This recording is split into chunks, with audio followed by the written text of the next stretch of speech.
नमस्कार दोस्तों, जय श्री राधे, जय श्री कृष्ण। आज हम बात करने वाले हैं समुद्र योग के बारे में। मित्रों, हर किसी की कुंडली में कोई ना कोई योग तो होता ही है। तो मित्रों, इस योग के आधार पर हम यह जान सकते हैं कि आप धनवान होंगे या नहीं होंगे, आपके पास विद्या होगी या नहीं होगी, आप अपने कार्य क्षेत्र में यदि कोई कार्य कर रहे हैं तो आप उसमें सफलता पाएंगे या नहीं। यदि आप अपने जीवन के क्षेत्र में कोई ऐसा कार्य कर सकते हैं जिससे आपको ये आशा है कि यह आपको बाद में लाभ देगा, तो उसको भी आप यहां से देख सकते हैं।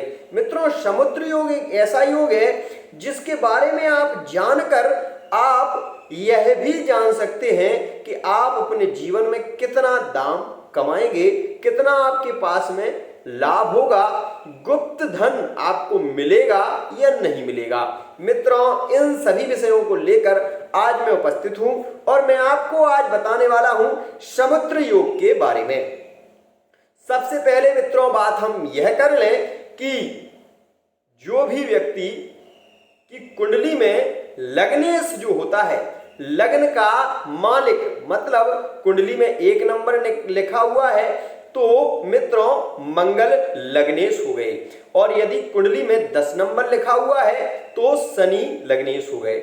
मित्रों, जिस प्रकार से हम यह जानते हैं कि कुंडली के आधार में सबसे बड़ी भूमिका सूर्य और चंद्र की रहती है, क्योंकि चंद्रमा जो होता है, जो ग्रह है, वह ग्रहों में आधार पर देखा जाए तो चंद्रमा को सबसे बली कहा जाता है। वहीं सूर्य अगर 25% रिजल्ट देता है तो चंद्रमा 35% रिजल्ट देने में सार्थक होता है। मित्रों, सूर्य और चंद्र की एक एक राशि होती है। जैसे सूर्य की सिंह राशि होती है, वैसे ही चंद्रमा की कर्क राशि होती है। मित्रों, सूर्य और चंद्रमा कभी भी राजयोग का निर्माण नहीं करते, क्योंकि यह स्वतः ही राजा और रानी के रूप में ग्रहों में विराजमान रहते हैं। तो मित्रों, वहीं एक आधार यह भी है कि जहां हम समुद्र योग की बात करते हैं तो वहां पर हमें यह देखना होता है कि कुंडली के लग्नेश मतलब लग्न का मालिक यदि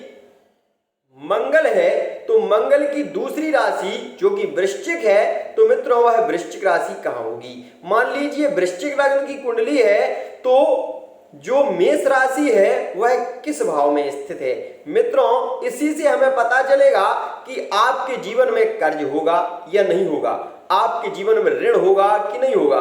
तो स्वाभाविक सी बात है, हम बात कर लेते हैं मंगल की राशि वृश्चिक के बारे में। मित्रों, वृश्चिक लग्न का स्वामी यदि द्वितीय भाव में बैठ जाए और यदि वृश्चिक लग्न का जो मंगल स्वामी है वह अगर द्वितीय भाव में बैठ गया है तो मित्रों आपके जीवन में आप कर्ज अगर किसी से लेंगे तो आप बहुत जल्दी देने की कोशिश करेंगे।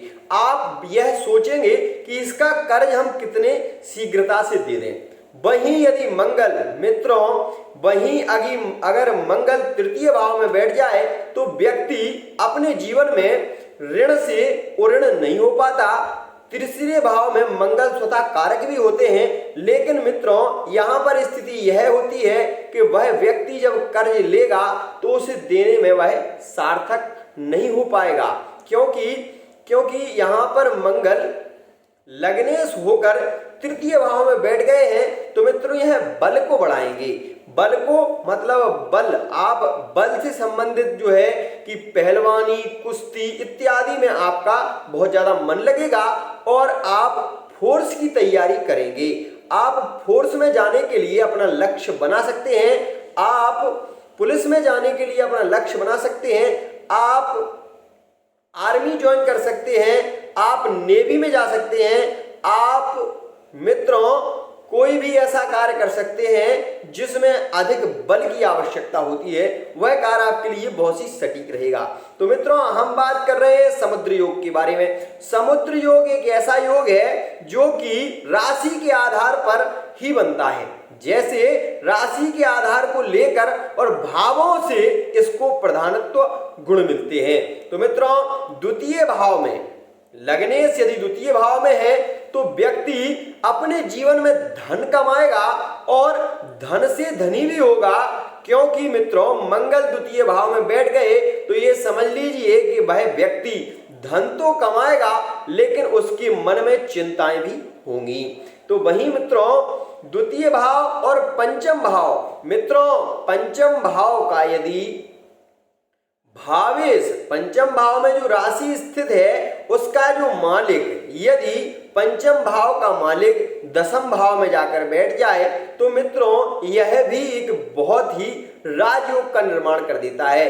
पंचम, दसम और मित्रों द्वादश भाव, द्वादश भाव इन्हीं से समुद्र योग का निर्माण होता है। मित्रों यदि कोई राशि कर्म के भाव में है, कर्म के भाव से जब हम मित्रों कर्म के भाव से मतलब दसवें से दसवां भी कर्म की बात करेगा तो मित्रों यहां सप्तम भाव को भी देखेंगे।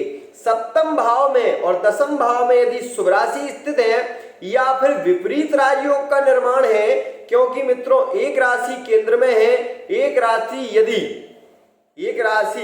यदि द्वितीय भाव में है या फिर मित्रों द्वादश भाव में यदि कोई राशि स्थित है और मित्रों वह ग्रह जाकर केंद्र और त्रिकोण में बैठा हुआ है, तो मित्रों जैसे मान लीजिए वृश्चिक लग्न की कुंडली है और वृश्चिक लग्न की कुंडली के आधार पर यहां पर शुक्र द्वादश भाव में शुक्र की राशि होगी।